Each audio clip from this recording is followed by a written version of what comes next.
Dear compatriots, it is my unique honor to address you on this day. This is the third anniversary of our nation's independence, both as the president of our dear country and simply as a fellow Nigerian. On this solemn yet hopeful day, let us commend our founding fathers and mothers. Without them, there would have been no modern Nigeria.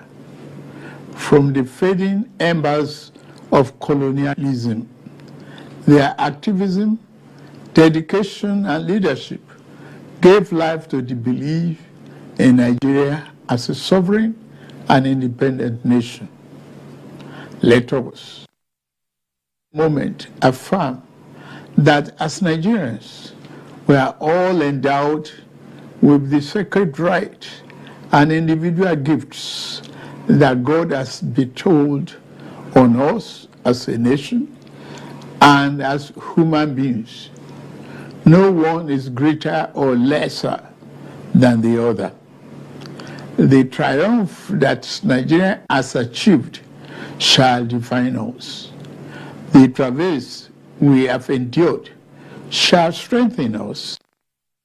Other nation or power on this earth shall keep us from our rightful place and destiny. This nation belongs to you, dear people. Love and cherish it as your very own. Nigeria is yours. Nigeria is remarkable in its formation and essential character. We are a broad and dynamic blend of ethnic groups, religious, tradition, and cultures. Our bonds are yet intangible, strong, invisible, yet universal. We have a common thirst for peace and progress, by the common dream of our prosperity and harmony, and by the unified ideas of tolerance and justice, forging a nation based on the fair application of this noble principle to a diverse population has been a task of significant blessing, but also serious challenge. Some people have said an independent Nigeria should never have come into existence. Some have said that our country will be torn apart. They are forever mistaken.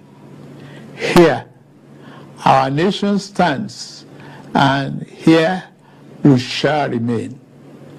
This year, significant milestone in our journey to a better Nigeria, by democratically electing a seventh consecutive civilian government, Nigeria has proven that commitment to democracy and the rule of law remains our guiding light.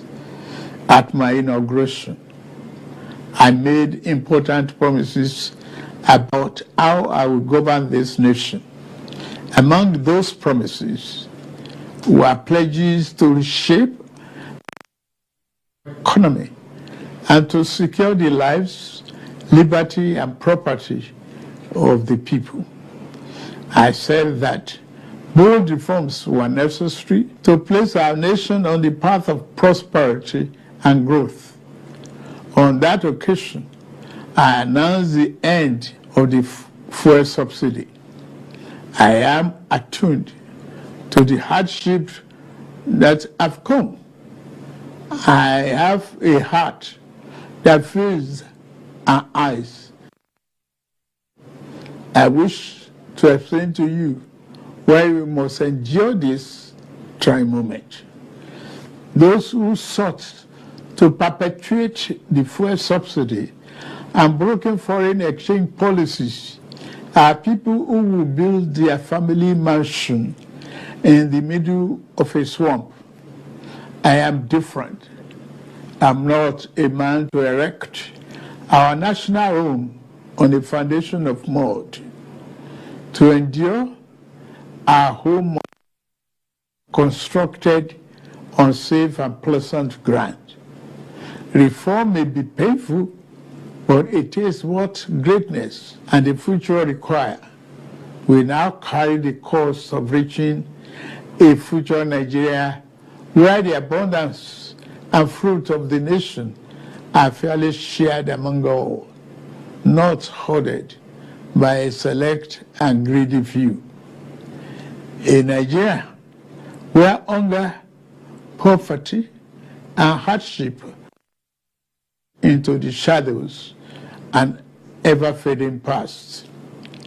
There is no joy in seeing the people of this nation shoulder burdens that should have been shed years ago. I wish today's difficulties did not exist, but we must endure if we have to reach the good side of our future. My government is doing all that it can do to ease the load. Our path we are taking to relieve the stress on our families and households. We have embarked on a several sector reform to stabilize the economy, direct fiscal and monetary policy to fight inflation, encourage production, ensure the security of lives and property, and lend more support to the poor and the vulnerable. Based upon our talks with leaders and other stakeholders, we are introducing a provisional wage award increment to enhance the federal minimum wage without causing undue inflation. For the next 6 months, the average low-grade worker shall receive an additional 25,000 naira per month. To ensure better grassroots development, we set up an infrastructure support fund for states to invest in critical areas. States have already received funds to provide relief packages against the impact of rising food and other prices. Making the economy more robust by lowering transport costs shall be key. In this regard, we have opened a new chapter in public transportation through the development of cheaper, safer, compressed natural gas, the CNG, buses. These buses will operate at a fraction of current fuel prices, positively affecting transport fare. The new CNG conversion kits will start coming in very soon, as all hands are on deck to fast-track the usual lengthy procurement process. We are also setting up training facilities and workshops across the nation to train and provide new opportunities for operators and entrepreneurs. This is a groundbreaking moment where, as a nation, we embrace more efficient means to power our economy. In making this change, we also make history. I pledged a thorough house cleaning of the den of malvisions the CBN has become. That house cleaning is well underway. A new leadership for the central bank has been constituted. Also, the special investigator will soon present its findings on the past lapses and how to prevent similar recurrences.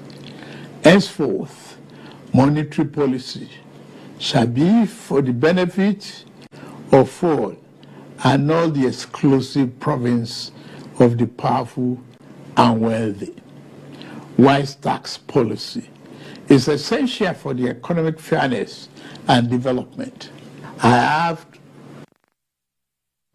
a committee on tax reform to improve the efficiency of tax administration in the country and address fiscal policies that are unfair or hinder the business environment and slow our growth.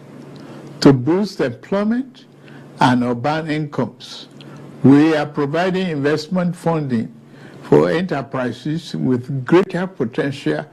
Similarly, we are increasing investment in micro, small, and medium-sized enterprises.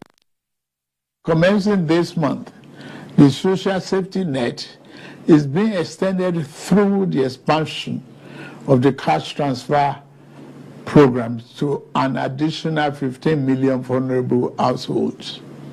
My administration shall always accord the highest priority to the safety of the people.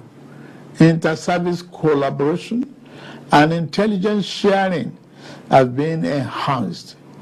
Our service chiefs have been tasked with vital responsibility of rebuilding the capacity of our security services. Here, I salute and commend our gallant security forces for keeping us safe and securing our territorial integrity. Many have paid the ultimate sacrifice. We remember them today and their families. We shall equip our forces with the ways and means needed to perform their urgent task of the people. We shall continue to make key appointments in line with the provision of Constitution and with fairness towards all men, women, youth, and physically challenged shall continue to be given due regard in these appointments. May I take this opportunity to congratulate the National Assembly for its role in the quick takeoff of this administration through the performance of its of confirmation and oversight. I similarly congratulate the judiciary as a pillar of democracy and fairness. I also thank members of our dynamic civil society organizations and labor unions for their dedication to Nigerian democracy. We may not always agree, but I value your advice and recommendations. You are my brothers and sisters, my due respect. Fellow compatriots, the journey ahead will not be navigated by the fear or hatred. We can only achieve our better Nigeria through courage, compassion, commitment as one indivisible unit. I promise that I shall remain committed and serve faithfully. I also invite all to join this enterprise, to love nation into its better self. We can do it. We must do it. We shall do it. I wish you all a happy 63rd Independence Anniversary. Thank you very much for listening. May God bless the Federal Republic of Nigeria and bless all of you.